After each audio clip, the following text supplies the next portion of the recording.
Subscribe to our channel by clicking the subscribe button. Click the bell button and enjoy the latest uploads from our channel. दोस्तों, आज इस video में 4 पहेलियाँ पूछी जाएंगी।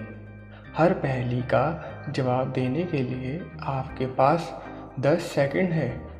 जवाब के लिए अगर ज़्यादा टाइम चाहिए हो तो वीडियो को दरमियान में रोक भी सकते हैं। तो चलिए शुरू करते हैं। सवाल नंबर 1, वो कौन है जो पानी के अंदर छेद को ढूंढता है?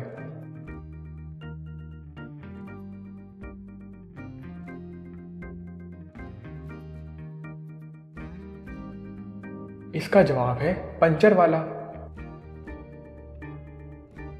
सवाल नंबर 2, वो कौन सा जानवर है जो नर होते हुए भी बच्चे पैदा करता है?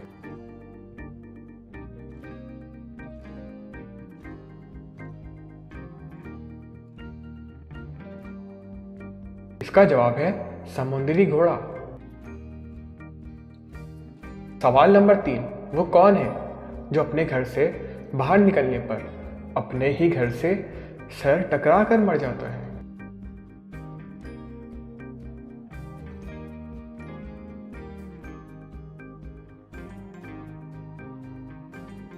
इसका जवाब है माचिस की तीली।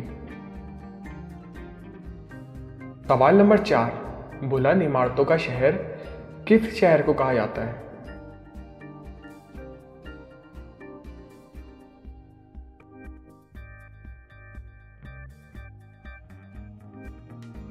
इसका जवाब है न्यूयॉर्क, अमेरिका।